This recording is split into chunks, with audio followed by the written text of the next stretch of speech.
an invitation to people to take their own power and name themselves, because that is how you get power. The dominant culture creates the names, and the way you change it is by creating your own name, because whoever names you owns you. Oh, that's pretty clear, isn't it? You're listening to episode 44 of the Happy Space podcast. Today, I'm thrilled to be speaking with Judy Singer, pioneer of the neurodiversity movement. Welcome to the Happy Space podcast, where productivity meets inclusivity and everyone gets things done. Hello, I'm Clare Kumar, highly sensitive executive coach, speaker, and your host. Studies show that diversity leads to better business outcomes. So doesn't it make sense to invite everyone's richest contribution? Yet too many people are invited to burn out or opt out, and we are squandering talent. On this show, we'll explore a two-part solution. Part 1, cultivating sustainable performance, the individual design of work and life to preserve our energy so we can keep contributing. And 2, designing inclusive performance, the design of spaces, cultures, products, and services which invite the richest participation. I hope you enjoy these conversations and find inspiration and encouragement, for everyone deserves a happy space. The term neurodiversity grew in use slowly from the late 90s, where it emerged around the world out of discussion amongst advocates in the autism community. It has taken off exponentially in the last couple of years. Today's guest, Judy Singer, used the term in her 1998 thesis, Neurodiversity, The Birth of an Idea, which has been printed as a book and is available for purchase. Link in the show notes. I've wanted to speak with Judy ever since coming across her work and detailed explanations of terminology on her blog, but I was really compelled to reach out now because of a recent article in a Sage Journals article on autism by an international group of autistic scholars of autism and neurodiversity, challenging the attribution of the term neurodiversity to Judy. It struck me as odd that a scientific paper would be published on the topic, and what puzzled me more was how it is suggested we should attribute the term going forward. It says we should recognize the multiple collective origins of the neurodiversity concept rather than attributing any single author.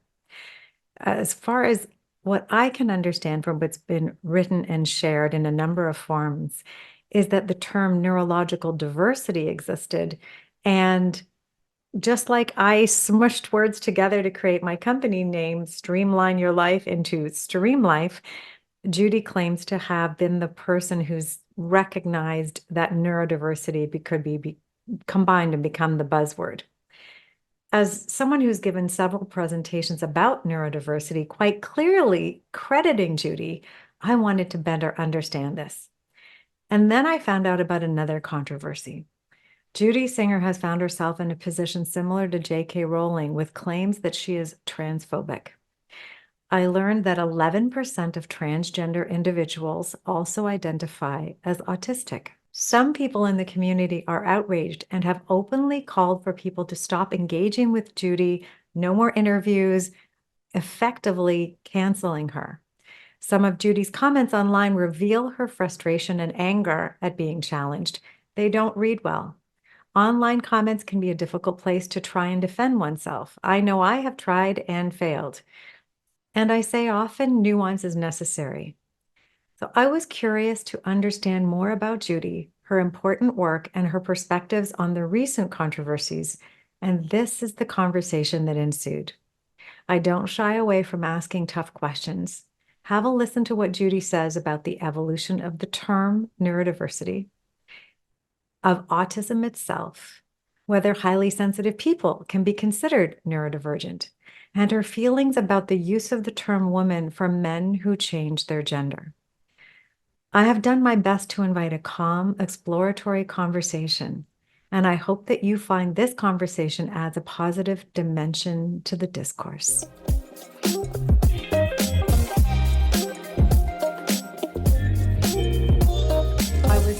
thinking about you in, in the history that I've read about you, to be now facing very public and very formal challenge in the Sage publication, for example, and as you say, these challenges online.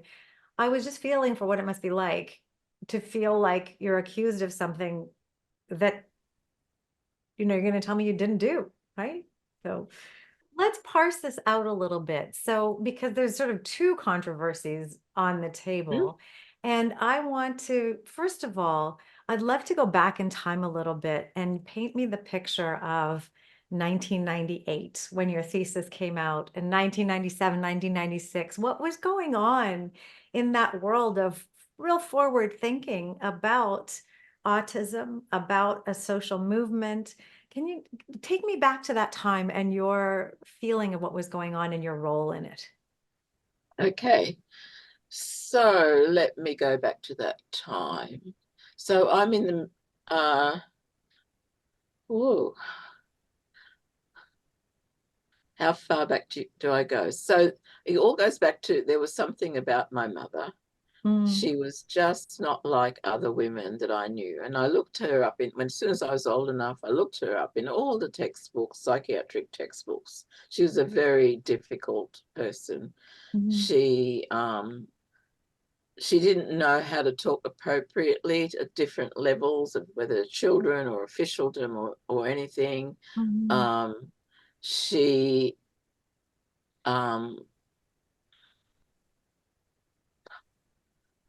I don't want to use the word hysterical because it's so sexist, but she was hysterical.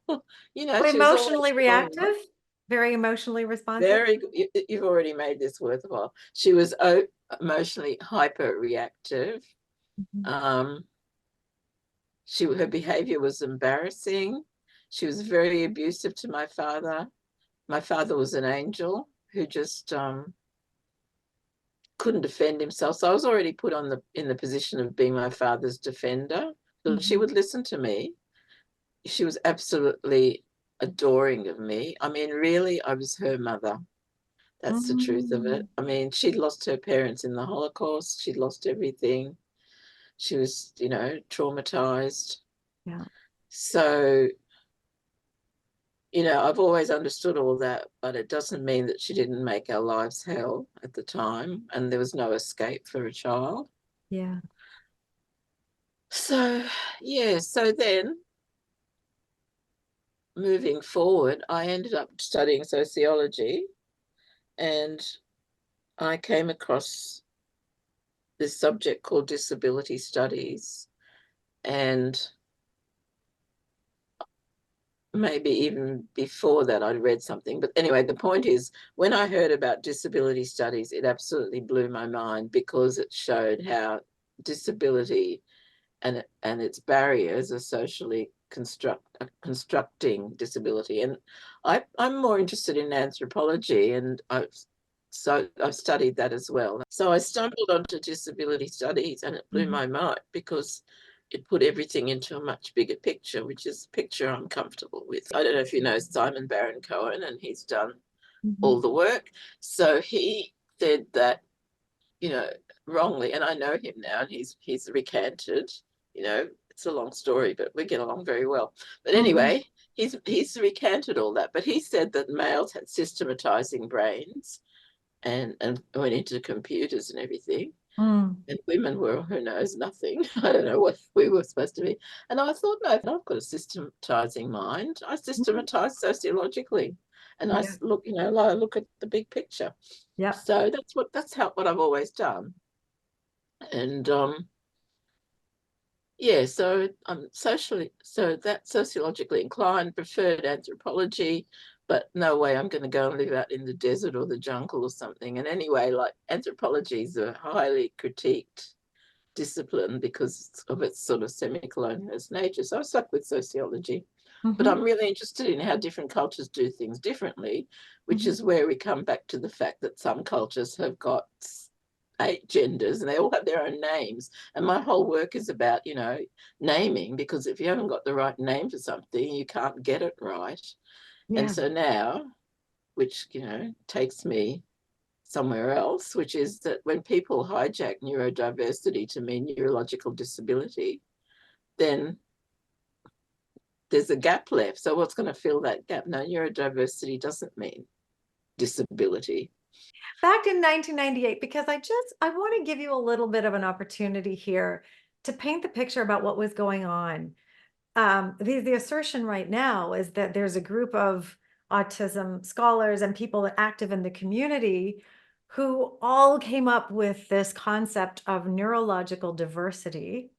What I have read, and if you can correct me absolutely if I'm wrong, is that you looked at neurological diversity and word smushed, which I'm a big fan of, and came up with neurodiversity. And exactly. that's my perception of what I've read. And I just thought maybe you could talk about what was going on to come to that. Today's episode of the Happy Space podcast is sponsored by ClareKumar.com. With sensitivity, curiosity, and courage, I serve 3 groups asking the tough questions that lead to meaningful answers. Number 1, I coach ambitious leaders to design for well-being and achieve next-level work-life integration. Number 2, I mic drop thought bombs. That's bombs as in BALMS, in keynotes and workshops, helping organizations achieve the business imperative that is inclusivity. And 3, I collaborate with brands concerned with respect for well-being on product design, marketing, and PR. If any of this piqued your interest, come find me at clarekumar.com. I'd love to speak with you. Designing inclusive performance together will lead to the richest results. So first of all, talking about neurological diversity, well, they may have been talking about it in America, but I'm in Australia and I'm still pretty isolated, like we always hang on the tails of the Northern Hemisphere. So I hadn't heard it. And then my friend Harvey Bloom went on and just used it like that without citing it or explaining it. I mean, that is the beauty of the word. People immediately think they know what it means. And they kind of do and they kind of don't. So anyway, so he did that. So he gets the credit. But he got it from me, and I've got the proof. I've got all our correspondence. Does he come out and back you up? Does he come back and back you up on that? No, because he passed away. Oh, and also, again, like what can I say? Harvey Bloom, I'll tell you straight. We fell out a long, long time ago, and it wasn't. The deep thing about it was that he's an alcoholic, right? And you know how, I mean, I've never had anyone alcoholic in my life, but my friends tell me that when they're like that, they get really angry so he was really angry with me. I mean, obviously it was probably because I was doing the work on neurodiversity. He might have been jealous. I don't know what his motivations was, but he was vile, and I've got the correspondence. I mean, ostensibly it was because I'm Jewish and so is he. And we disagreed on aspects of the Middle East conflict. So he went, I mean, the things he said, he even said, I mean, Ellie absolutely, my daughter, forbade me to ever have anything more to do with him. But he even said things like, he felt sorry for my daughter for having a mother like me or something like that. He didn't even know her, hard stuff. Alcoholic stuff. But, I mean, what I'm seeing here is male jealousy. So you're in Australia. These conversations are happening in North America. Harvey Bloom uses the word in the article in The Atlantic, I think it was. And so that word is now out there.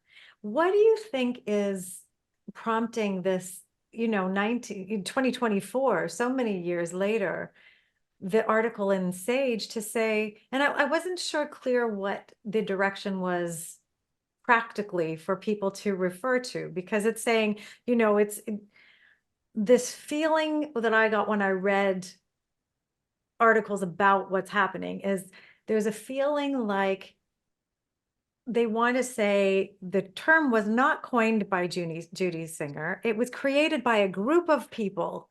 And I'm thinking, how do you cite a group of people exactly? How do you, I wasn't sure practically what the implication of the article was. So you want me to say what now when I use the term Okay, neurodiversity?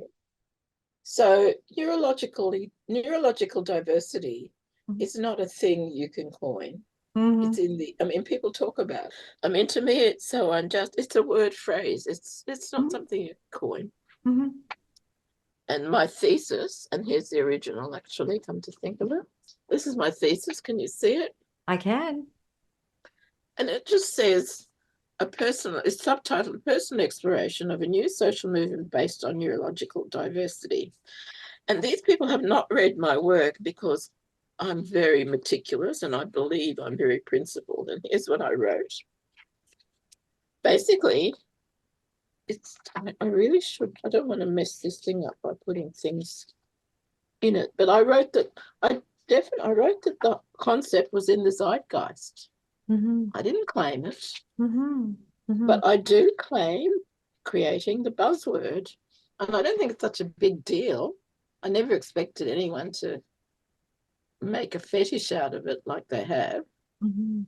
But Mhm. yeah, no one else is talking about neurodiversity except Harvey Bloom, who got it from me. Yeah. Yeah. It just And I struck me don't as care about the frigging word, you know. What I care about what I keep trying to say, I don't know if I've ever succeeded, mainly because I find it hard to defend myself, but like I wrote this really groundbreaking thesis. It Mhm. was sort of ahead of its time and it was not recognized at the time. And I just put it aside, and that's what I'm proud of. Mhm. Have you read my thesis?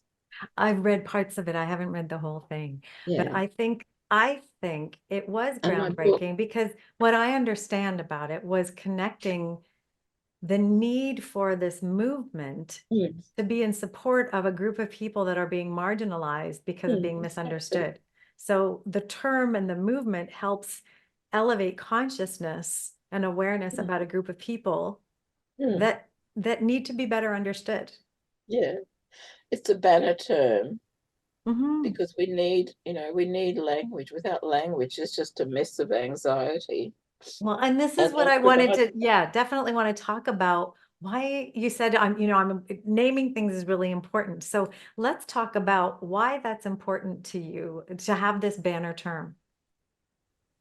why is it important to me Yeah. to, sorry, what? To, To have this banner term of neurodiversity. I mean, that was, I think that was groundbreaking to put it together. Uh, I right. know, but I wasn't thinking of being brown grading, Groundbreaking. brown grading. That's a good word. Brown grading. I wasn't thinking of that. I was just writing a thesis, and in my mind, which is orderly, I just did it. It seemed Yeah. I wasn't thinking of Do anything. you do you get your merds wixed like that? Like I do? I would instead of words mixed, I'll say merds wixed. Like, does that happen to Not you? Because it happens to me not every so often, often. not very often. Not very No, often. Yeah. no. Spoonerism, it's called, isn't it? I don't know. I don't know. I'll tell you about Spooner then. He's the one who's named after. He was an academic. I know you don't want to hear this, but too bad. We Yeah, might have no, to go have ahead. Go a ahead. with you. It's funny. There was this Professor Spooner at one Cambridge or Oxford, one of those, Yeah. and he was always doing that. He had some kind of mental aberration, and he's Mhm. famous for saying, "Deep within my heart, I feel the stirring of a half-warmed fish, a half-formed wish. Oh, that's His beautiful. mind is stirring a half-warmed fish." That's the, that's the classic. Yeah, I That's the love. Spoonerism. Well, so when I was a child and I had growing pains in my leg, I would wake up in the middle of the night and say, "My eggs are laking. My eggs are laking." Oh And dear. so it hasn't come up often, but it's just been something. So that made me laugh when you said brown breaking too. I was like, oh, I get that. I Um, don't do it. I don't do it often. yeah. Yeah. Well, I've, traveling in different countries and not having language, there's a lot of sounds and miming, Yeah, so yeah. language is a tool for better comprehension. Yeah, well, I'm bilingual, so I speak Hungarian, which is a totally is I think it's the most difficult language in Oh, European language. It's totally different grammatically, so that mhm. makes me probably even more aware Mm, of how different language is. And yeah. guess what's wonderful about Hungarian? What? It doesn't have gender pronouns. Yeah. And I think, I've thought about that recently, and I've thought every time I go to Hungary, I just notice that women are much more respected there. That's interesting. Yeah. Well, language, I don't know if you've read the book Word Slut, but it's a No? fabulous examination of language and how there's a lot of um, challenge around the use of female words. Like you were saying before, hysterical. I don't want to say hysterical. Exactly. We don't want to say some of these things because they're tied to women and gender and demeaning in many ways. And then So, there's no better word, there's no other word, and mhm. you have to create one, and that's what I did. Yeah, yeah. I love it. My company name actually is Stream Life. I took Streamline Your Life and made it Stream Life. So Mm, similar kind of feeling. It's yeah, like, no, nice, I'm yeah. saying it more succinctly, and you get what I mean when I put it together. It doesn't need a lot of explanation. It's understood. Yeah, well, you've got a brand name, if had I known, maybe if I turned this into a brand name, I'd Mm. be a millionaire by now. Yeah, and trademarked it. Yep. Yeah. Instead of Um, which, I'm at the mercy of every young pretender and opportunist in the world. Oh, that's nice. I just thought of that. I let's don't know if come you back to support me. then. Let's come back to the importance of understanding the term, because when I read through a very clear explanation from you on your blog about what the term means and how to use it correctly, and some other people that I think have really taken what you're saying to heart, neurodiversity is that biodiversity of the nervous system, of the way we process information. And so that applies to everyone. I like that. I never thought it like that, but that's good too. I'll quote you. Thank you. But but I hear a lot of people saying, I'm neurodiverse. And I'm like, ooh, that's no. And No, so I I've put it kind of, in there. That word should not even exist. It is absolutely meaningless because it's the diversity is a property. You know this, but I'm going to say it anyway. yeah, yeah. Diversity is a property of a place, not a person. A Yes. place can be diverse. We are a neurodiverse planet, but that word doesn't, it's just redundant because, like, how would you even use, like, what use does it have? Mhm. And it will have become useful if we find intelligent life on Mars.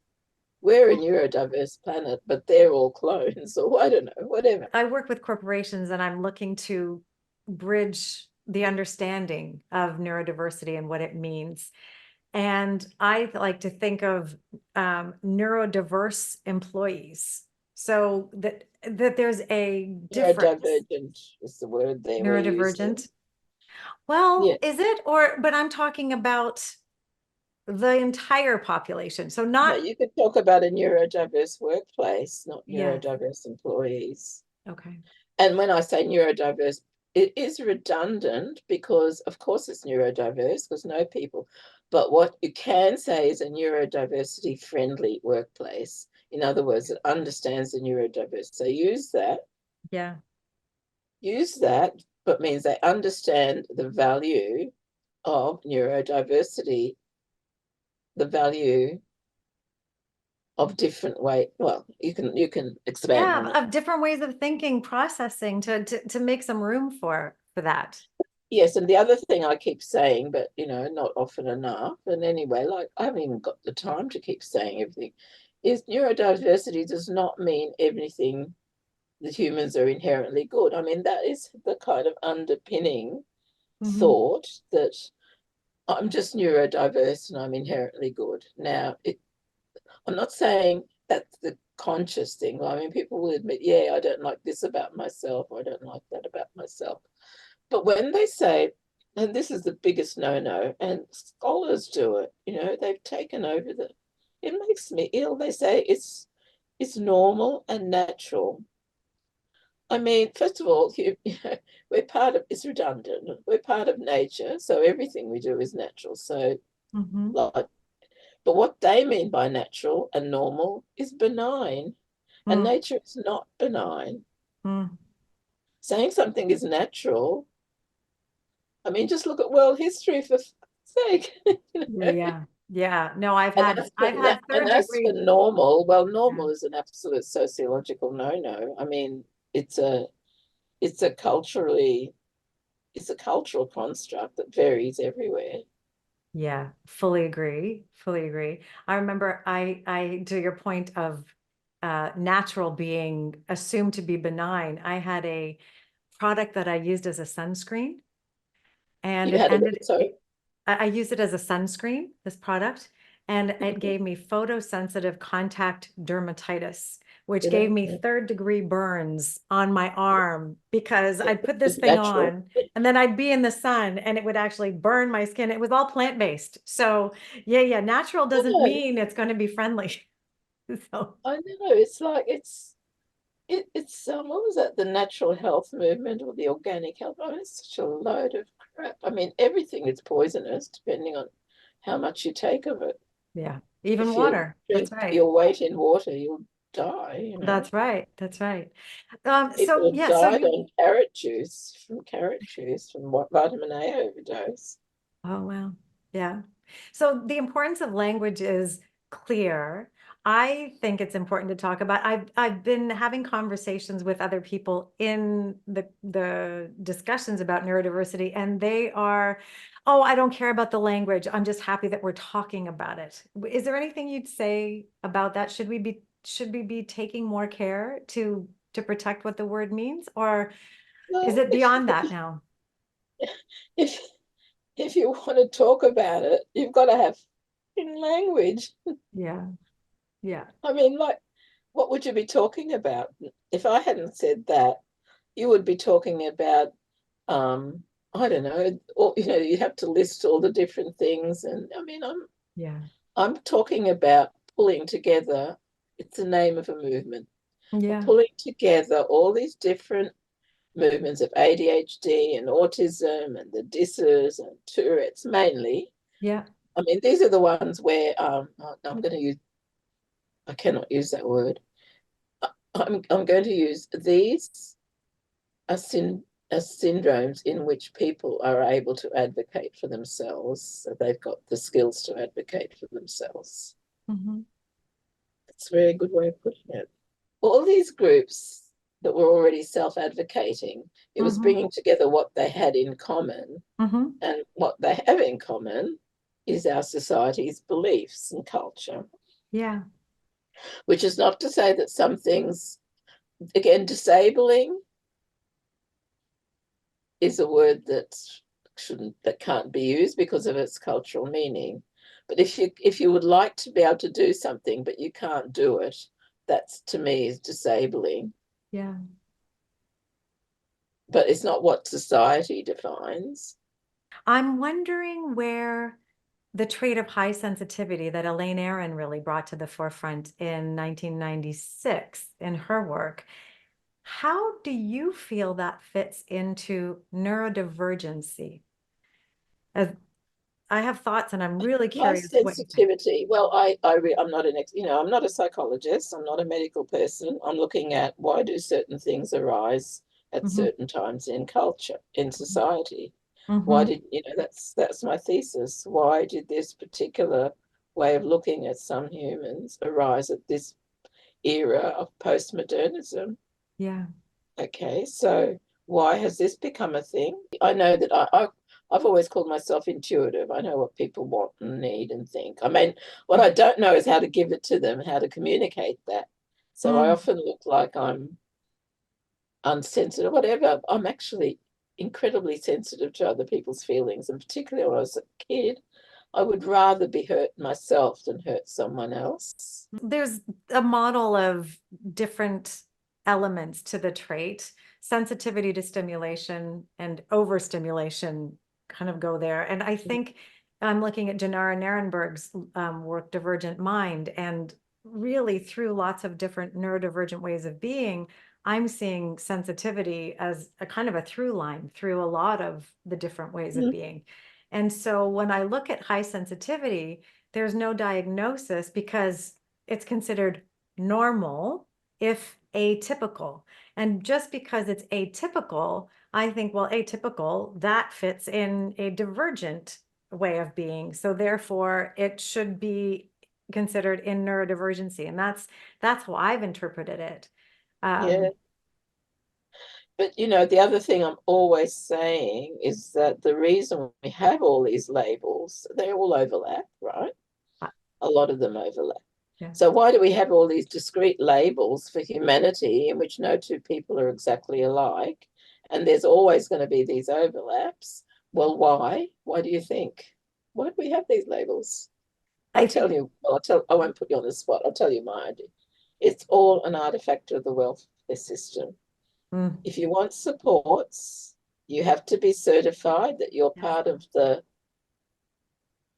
what is it called? It goes back to the Industrial Revolution. It goes back to distinguishing between the worthy poor and the unworthy poor. And that's what our welfare system is still based on. You punish those who are unworthy poor and are bludgers, and you give limited and miserable support to those who aren't. I mean, this goes back to the Industrial Revolution. Well, I see it now in organizations. It's the medical model of disability, and you need a diagnosis to be able to have an accommodation. And I have a hashtag I use which says, never mind the labels. Use the labels to understand, but do not use the labels as a point of decision making around giving somebody what they need to be successful. Yeah, seems enough. Yeah. I mean, what I always talk about is like we need to go back to a needs-based system, not a label-based system. Yeah. And how do you find out what people need? Well, you talk to them. That's right. That's exactly it. I've just built something I call the Happy Space Work Style Profile. And it's a self-inquiry to say, what do I need to do my best work? When do I like to work? Do I like to work on my own? What are my best hours for this? What do I like in terms of communication, leadership style? What do I like that's going to make me perform at my best, most comfortably, all of that. And I think if leaders need to understand their teams at this level, because then we can start to be compassionate towards each other, and even to the leader who's really trying to do their best and has a different way of thinking, but nobody thinks about it at that human physiology, psychology, preference, trait, all of that level. Yeah, exactly. But I also like to emphasize that I like to use the example from agriculture where I don't know if they still do it. They probably should, but don't. They've probably got a way of getting around it to squeeze the most out of everything. But you used to do crop rotation, so you'd leave a field fallow. Yep. We need those fallow fields for humans who have not yet discovered what their thing is. I mean, I've been through hell because I didn't discover what my thing was. Yeah. Until, I did disability studies. I mean, I was in my 40s. Was that right? Yeah. Yeah. Yeah. Yeah. And suddenly everything became clear to me what my thing. I have a number of things. Yeah. To be honest, I'm more interested in fighting anti-Semitism at the moment. Like I've moved on. But then, I mean, that is a hopeless task. And very depressing, very debilitating. Very heavy. So I'm glad to be able to do this where I can have some influence, I hope. Well, most definitely influence. And like I said, a lot of what I've read of your work, I mean, it makes it very logical. It's very clear to me. And I've been out there saying, but language is important as a means of understanding. So just to come back and clarify for me as I go out and spread thinking about this, then would you say HSP, highly sensitive people, would fit into neurodivergent ways of being neuroatypical? I don't want to comment. No You don't, comment. eh? Because I Okay. don't know. I'm not a psychologist. Okay. I don't know what it is. Yeah. Okay. What I would be asking is, Yeah. again, why has this suddenly emerged? Yeah. When did it first become a thing? Why did it become a thing? That's my Yeah. Yeah. question. Yeah. I'm looking at it as And a, I'm also looking at it as a gender thing, like women trying to find their voice. I mean, that was my thing. I mean, I always had, and so did all of my friends. We used to talk about it. We know so much more than we're credited for in the real world because we're intuitive, and you can't know the world just by, theories and whatnot. You need to have intuition as well. So yeah. when I started my support group, I had the support group for people raised by um, autistic parents. Yeah. I don't know if you've seen that. Have you had a look at that one? I've heard of it. Yeah. I haven't. Yeah, look it up. It's I mean, the amount of slack, what is it? The amount of whatever I get for that is unbelievable. And why? Because we actually told our stories of being abused by autistic parents who did not, Mm, but based on the official diagnosis. I mean, what autism is now is God anybody's guess. But then it was lack of empathy was one of the things. And I know because my mother had no empathy and my father had huge empathy. So yeah. I could tell the difference. Yeah. And I mean, you should read our stories because all I put up there was when people joined, they were kind of cautious, and I had to make sure that they would. I mean, I had people whose parents had ADHD and all that, and I would have loved to support them, but that was not my mission. Mm-hmm. So I made sure they fit the criteria, and Yeah. the things I've written their stories, summaries of what they say when they came on, but what they say once they've got privacy and confidentiality Yeah. is just heartbreaking. I had to give up. I mean, my story was heartbreaking Yeah. with my mother and the constant wrongness of her and the things she did to my father, and and how I had to be the adult, Yeah. all of that stuff. How did you just said something that's really piqued my interest because you said autism, I don't know now. It's the definition of autism has it expanded or what can you elaborate on your reaction to what autism is today versus when you were looking at it?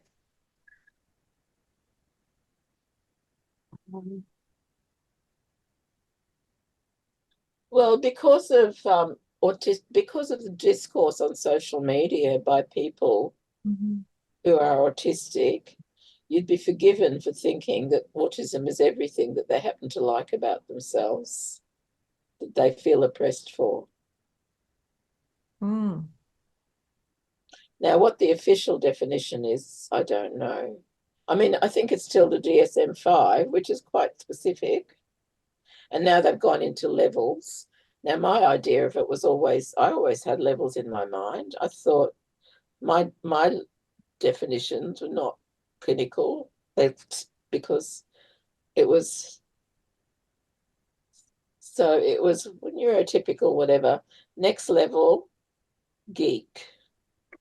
That's where Yeah. I sit, like clever, a bit socially inept, but able, okay, not that interested in being a socially adept. Next one, nerd, starting to look a bit weird. Yeah.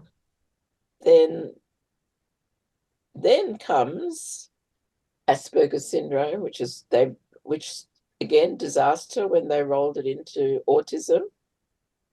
Can you say more about that? Yeah. Well, Asperger's was basically, I mean, they didn't really spell it out, but basically it was like what I said, people who are capable of advocating for themselves. Mm-hmm. And autism was those people that needed um, support to communicate or whatever. Yeah. Now, that's not how they described it, but that's what it was. Yeah. I remember in my thesis, you'll find it like people. I remember there was one person, and I quoted her, and I think she didn't want me to use a fake name. She wanted me to use her real name. And she wanted me to say that she personally felt, read it, I don't remember exactly, it's in there. Mm-hmm. She didn't want to fit in that depth. She said she needed supports and she didn't think everything was okay or something like that. Mm-hmm. The quote's in there. So yeah. Yeah. Yeah, to me, as someone learning about autism and diving into it much more deeply recently, it seems to have expanded so Yeah. much. And what seems to be there is the perception of that autistic person who needs the support. And so there's a real um, conundrum or challenge for people who are looking at identifying that way and negative bias because Yeah. of the challenging perceptions of the level of support that some people definitely need. Mm. Um, Well, again, the labels should be needs-based. Do you need a high yeah, level of support? yeah. And I think, I don't know, isn't the definition that level of support needed? Isn't that the newest definition? I don't know. I think it's yeah, I mean, because this with the old language used to be high functioning, low functioning, and that's gone Yeah, out of the way yeah, now. But it's yeah, you're right. I think it is talking about what kind of support do you need, but I'm not sure how well understood that is. yeah. So, and the thing about it is, the thing about labels is, they've got pros and cons. And one of the obvious cons is, so once you've got the label, you can find your people and then you start your support group online or whatever, and Yeah, you develop, and we're the ones that developed all this through that conversations that we all had, yeah. which the medical profession and psychomedical complex, I sometimes call them. I'm not negatively, I'm not against medical. I Yeah. just want to make that really clear. I want a mix of the best of the medical model and the best of the social model. So people who've been hurt or excluded in some way, naturally they want to have a label so they can find people like themselves and get Mhm. together, and so Mhm. they can get supports. Yeah. So to label, there's a solidarity aspect Yes. that's important. And then there's the needs of the welfare state that you've got to conform to if you don't want to end up on a back alley, begging for your Mm. bowl of whatever. Yeah. It's interesting where I live in Ontario, there's been a lot of challenge with funding for autism and getting diagnosis. I have one of my hashtags is diagnosis is privilege because it's there's a good waiting list to be able to be looking for determination, which then leads to what you're talking about, the accommodations that you then have access to. So it Yeah, I mean, the same things happen too with our welfare system. I mean, I know people who can't work for their neurodiverse. This is before anything was known. So mhm, they used to have to fake depression to get it.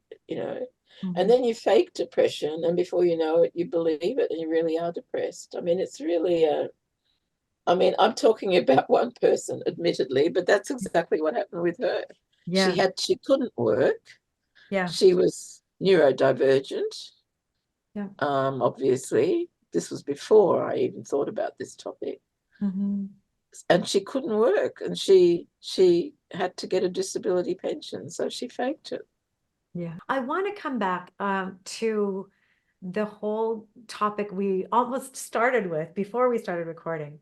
We were talking about gender and the other hot topic that I've been looking a little bit online and seeing conversation, and it's pretty difficult around the views for transgender women and your view on gender. And I wonder if we could just talk about it a little bit so I can have Sure. a more full understanding of it. And what I'm sensing is there are some people in the autism community. I read some research that said that 11% of transgender people also identify as being autistic.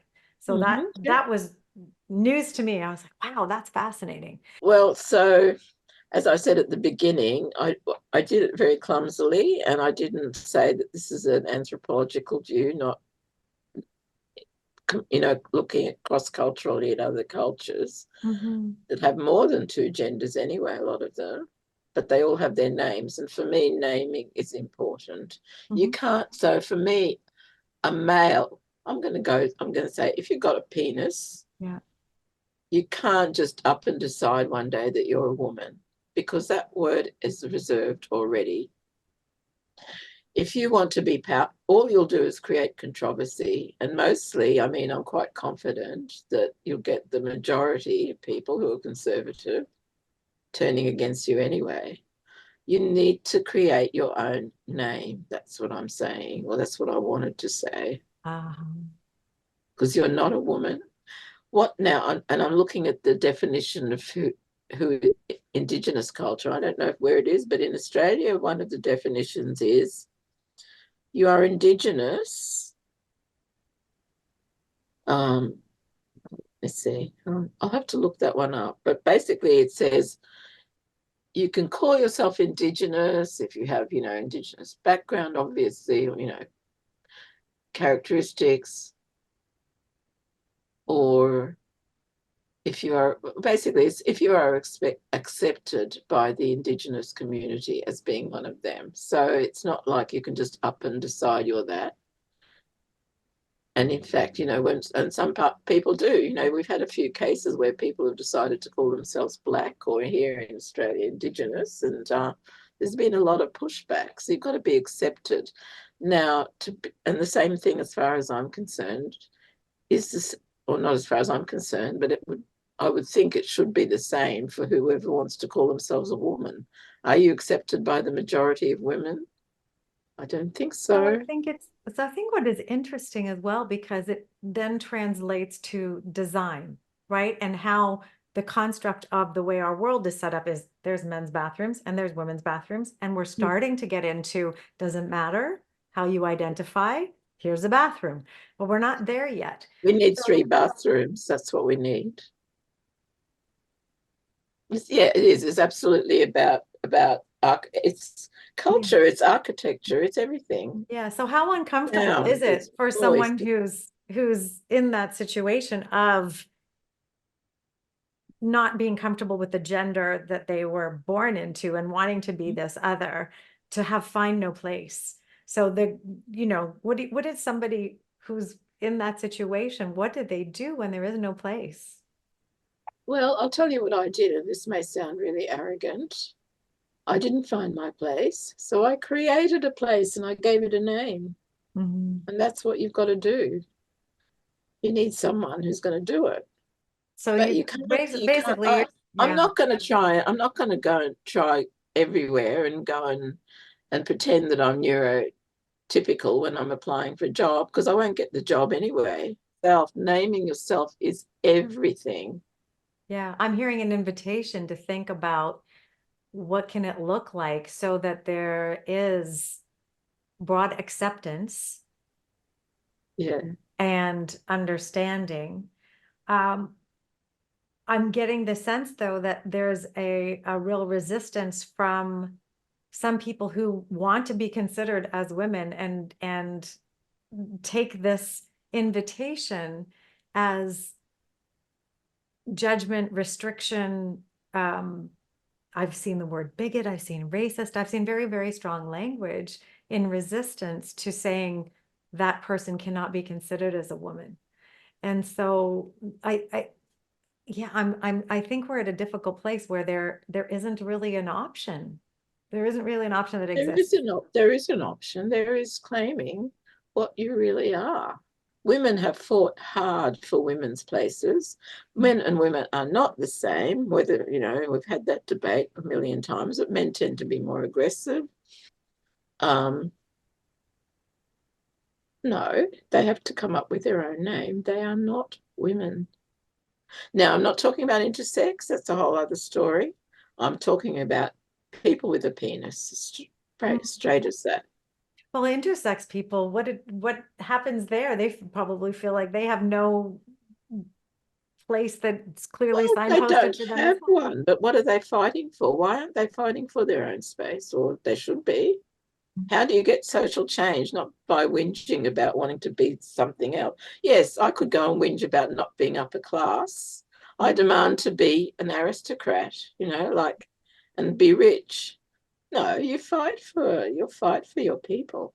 If we had a group of people here who are transgender, I think there were some that would say, no, I feel like a woman, because we've been ingrained in a culture that shows you men and women. And so I don't feel Yeah. like a man, therefore I feel like a woman, rather than coming up with new languages is a slow process. And maybe it's easier and feels comfortable to identify with what's already in front of us. Well, when was change ever easy? When was change made without people making sacrifices and sticking their necks out? Mhm.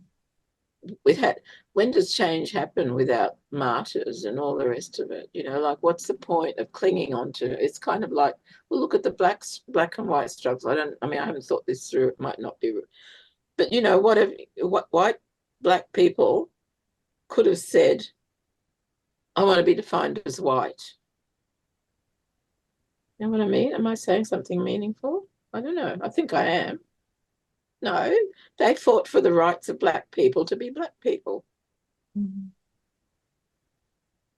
Yeah, and it's interesting. So I'm of mixed race. I say I'm a person of some color, right? Because I'm Yeah. part Indian, part English. Where do I fit in? Well, when I'm in India, I'm very definitely foreign. When I'm here and my hair was down to here and parted in the middle, I looked much more Indian. So context is definitely something that plays Yeah, into I it. was going to come to that because I was going to say, well, in India, I'm sure there's more than one gender. Have you looked into that? I have not. No, I have Well, not. you should. Yeah. Yeah. I'm pretty sure there's more than one. I know they've got lady boys or something. Well, I'm They've thinking got of Thailand for sure. Thailand. Yeah. Mhm. I've Yeah. got a map in my blog of all the places that have got, particularly in Africa. So lady I've already, boys, let's take that term yeah, for a yeah, second, right? yeah. We've got a That's what they call themselves, that I believe. yeah. So we've got a female term and a male term put together. Yeah. And so that's okay to say, yeah. So this is what you're talking about. So to have a term that is potentially more accurate. That you create yourself. That is the Yes. important point. To Yeah. be like, my whole work is based on the importance of naming yourself. Like, if the dominant culture names you, Yes. it's always going to be pejorative. If you take on that name and keep fighting, well, you'll be fighting for the rest of your life. Yeah. But until you end up with the majority, which you're not going to in this case, Yeah. it's very it's if you're a progressive, you're always going to be, that's the nature of it. You're going to Yeah. be ahead of the pack, and they're going to hate you for it. And you know what is that famous saying? And it's always attributed to Einstein, but of course it's not. It's kind of like, first they ignore you, then they laugh at you, then they do something nasty to you, and then you win. So Oh, it's interesting. I had a conversation with the CEO last year who said, Claire, when you say things, my immediate reaction is to recoil. And is then to I what to think to recoil. recoil. Yeah. And then I Mm. think about what you said. And then I realize what you say makes a lot of sense. But there's Mm. this initial revulsion to, Well, the fact that you're not totally Anglo also explains why you have certain sensitivities that people like. I mean, it's not just any culture, Mhm. except for the intellectuals and whatever. But some people think that their view of the world is nature Yeah. or natural. Yeah. Yeah. And Yeah. then we go back to that word about normal and natural again. Yeah. You Yeah. know differently. People who are mixed race know differently. Jews absolutely know differently. Yeah. Yeah. I have found this conversation absolutely fascinating. I've appreciated really being able to talk to you Yeah. and really ask the questions to understand these two tough issues. Um, my last question for you is looking at some of the responses that you've given online. I can absolutely feel the emotion and the anger and the frustration that you don't even hear half of how I really feel because I'm still trying to stay polite. yeah, You don't know how angry I am, how clearly I see when these people are just basically competing with me and hiding behind yeah, like political correctness or something. I am furious. I am hurt. I lose sleep. yeah, And but that's basically it's a I mean, I meditate on this. I think, why do you keep, because I'm rational and logical. mhm, Why do you expect the whole world to be like that? Like it's just this is humans. yeah, Um, but it still upsets me, and that's the thing. I mean, like I said, I was specialized for logic, not memory. And the biggest the thing that drives me nuts is when people are not logical. yeah. Like, why can't you see the obvious logic? Mm. And I've actually got to get out of that. What would you say to the groups, the autism groups that are saying this doesn't feel safe for the people that do use the language that's available to them now? There isn't another term. So they are identifying as women and feeling, by Alexandra's point in the LinkedIn Are post we was, talking about autistics or yeah, trans? well, what I've perceived is that some groups in the autism community are saying this view to disallow people from using the term women or say that this is wrong and should not happen is making people who feel in the community, in the autism community, to use the term women for transgender people. They're feeling there's a lack of safety in there because they don't feel Oh, it's look, accepted. diddums. Life should be easy, shouldn't it? It should just be, Mhm. people should just love each other. No, you should just make up your own word.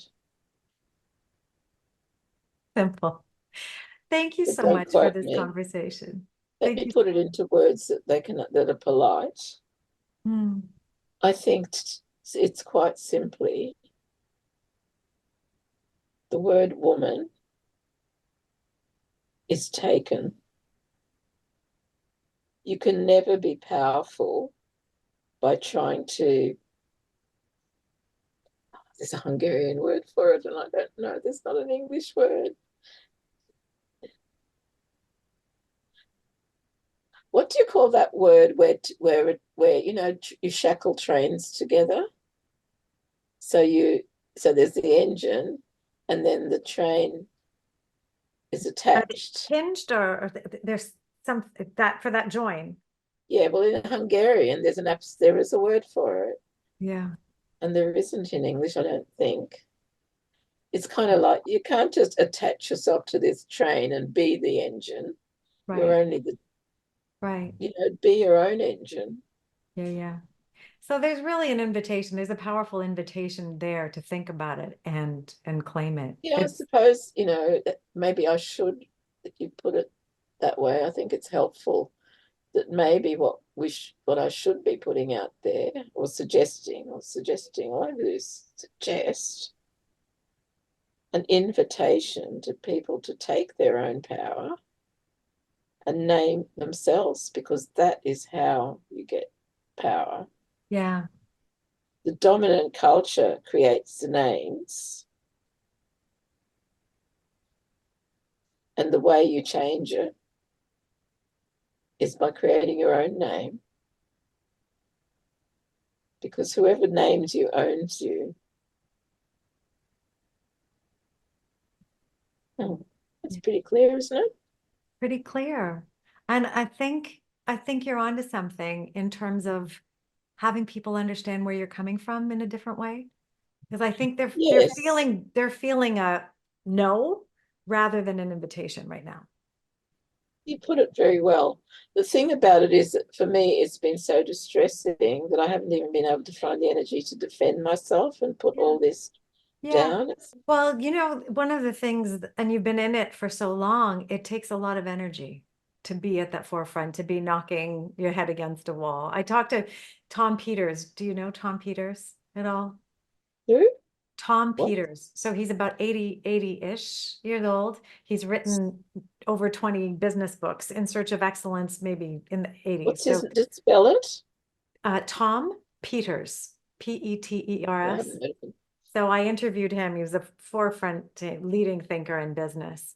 And I said, what kept you going for 45 years? Being at the forefront of, you've got to treat people with respect and for humanity. And he applauds women. He's really was forward thinking a lot. And he said, intellectual irritation. And I kind of liked it because there's that logic, there's that clarity of thinking. It's the same thing I suppose that's one way of putting it. To me, it's like logic is the prime driver, and the discomfort. And I mean, that is supposed to be an autistic trait. We hate illogic. Yep. Yeah. Yeah. To the point of social ineptness. And I can be quite inept. So, I mean, I can be very ept, whatever the word is, socially, thanks to my Adept, ADHD maybe, yeah. father. Adept. Yeah. Adept, inept, great.